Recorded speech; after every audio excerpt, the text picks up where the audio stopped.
Shalom, this is Daniel of Netivyah. We're here in our building with our News from Netivyah segment, and today there are two major news stories going on that I want to dive into, as well as some updates from the region.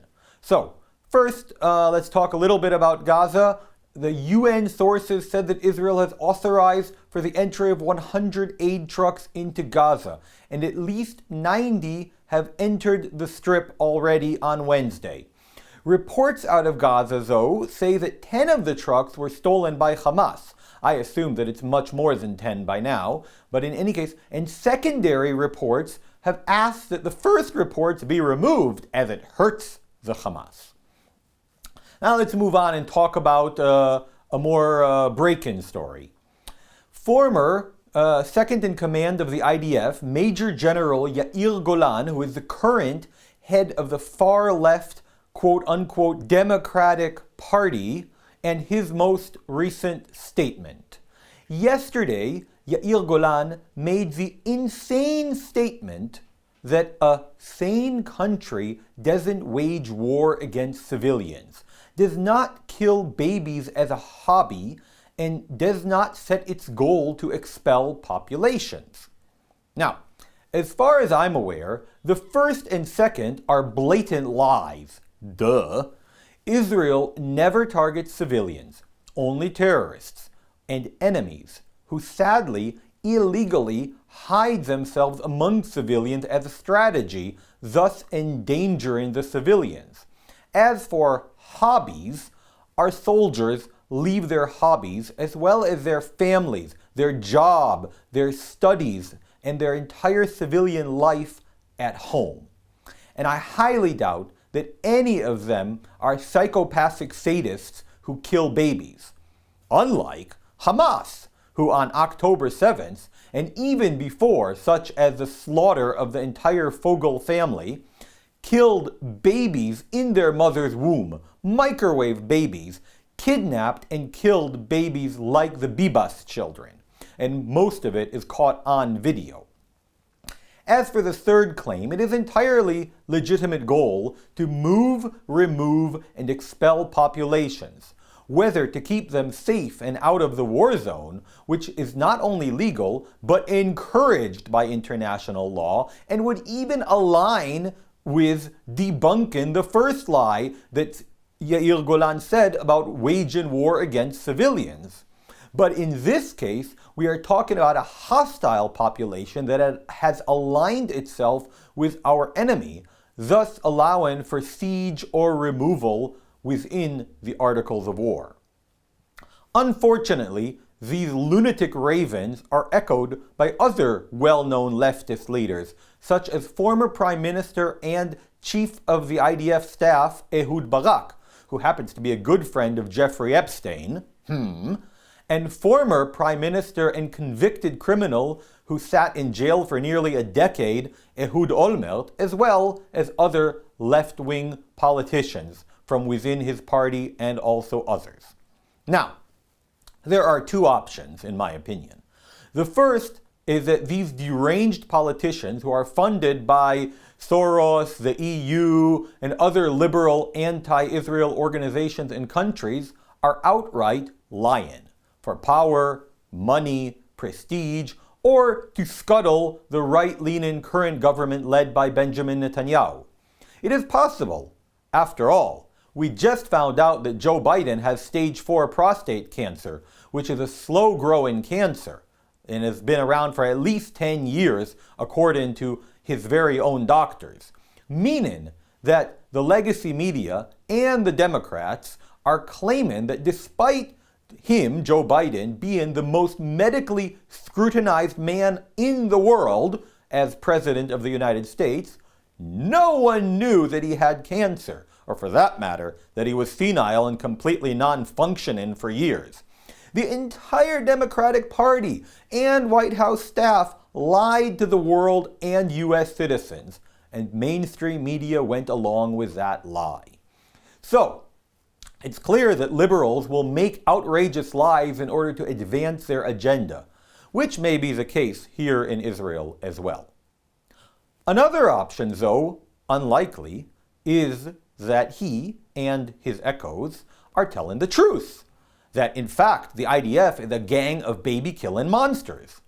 But if that were the case, it would either mean that hundreds of thousands of people are lying about it, since no soldier has come forward with this information, including, but not limited, to close personal friends and thousands more that I have interacted with, or that it is limited to very few cases that are kept very secret, and only a few at the top, like IDF chiefs and prime ministers, know about it, and that most of them would deny and lie about it happening, since even though these three have talked about it, about this or other war crimes supposedly done by the IDF, not all of them said that the IDF are baby killers, but the majority of IDF generals, chief of staffs, and former prime ministers have not made such claims, such as former chief of staff Benjamin Gantz, who was the commanding officer of Yair Golan, and went on record on Tuesday saying that Yair Golan has lost his way and was politically motivated.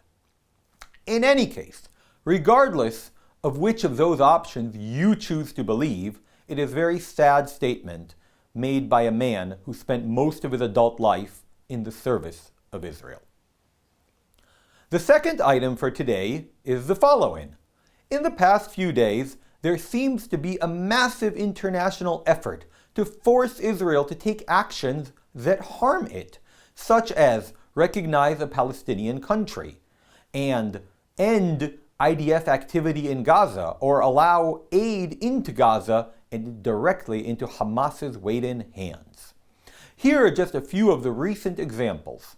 Previously, I mentioned that France and Saudi Arabia intend to have a UN-sponsored conference in New York to put pressure on Israel to recognize a Palestinian state, with the threat of sanctions if they do not. I also previously mentioned that Russia is planning a meeting of the Arab League, 22 countries that all, in their Khartoum declaration, said that they will not negotiate, not have peace, and not recognize Israel. And this meeting is to focus on the future of the Middle East. France is planning another conference in Paris next month for the same purpose as well. The Netherlands has urged the European Union to reconsider its association accords, in other words, its trade agreements with Israel. And the vote happened on Wednesday. 10 countries voted against this negative reconsideration, and 17 voted in favor. But the language of the statement is one that allows for much flexibility. It says that they will reconsider it and examine situation in Gaza and so on. It's not a direct order. Nevertheless, British Foreign Minister declared a freeze on an agreement with Israel, which was already de facto frozen, but the proclamation is part of this recent blitz. 22 foreign ministers of Europe, as well as Japan, Canada, and Australia, call for Israel to allow aid into Gaza. The United Kingdom, France, and Canada say that they will take concrete steps if Israel doesn't stop the new offensive and let aid in. Also, in the last few episodes, we spoke extensively about the massive jump in fake news reports claiming a rift or break between Trump and the United States and between Netanyahu and Israel. And they also continue to pop up, such as today and yesterday, but also continue to be discredited by high-ranking officials who go on record and deny this fake news, such as Adam Buehler, who commented to the Jerusalem Post about it, Mike Huckabee, who made a report, Carolyn Levitt, who, as the White House spokesperson, went on filmed record about it, Marco Rubio, Steve Witkoff, and so on. All of these go on filmed record denying the claims and even going so far as to call it fake news and to point out that these different news outlets' sources lack credibility. Now, of course, Israel's officials have responded to these new pressures. For example, Foreign Minister Gideon Sa'ar said that especially the colonial powers of Europe should not seek to dictate to Israel how best to defend itself, and so on. rejecting the demands as harmful to Israel and counterproductive to peace. In a related story, Qatar's Prime Minister confirmed on Tuesday that the negotiations in Doha are at a standstill and the parties are too far apart. Hamas let out a declaration that said that Israel is negotiating in bad faith. Israel said that it agrees to Witkoff's plan, but that Hamas rejects it. Now, going back to what we just talked about before I segued to related stories, I would like to offer another angle on this blitz of pressure. It's possible, and this is just a theory, that all of this timed and coordinated action is not meant to pressure Israel. It's possible that it's meant to cause Hamas to harden their stance in negotiation with Israel in Qatar, in order to make them think that the world is backing them up, that the war is about to end, that they will receive everything they want if they don't give in, to have them not agree to release hostages, to disarm, and to exile their leadership. All of this so that Israel can continue its operation in Gaza in an effort to flatten Gaza and migrate the hostile Gazan citizens out, according to Donald Trump's vision for a Gaza Strip to become a freedom zone.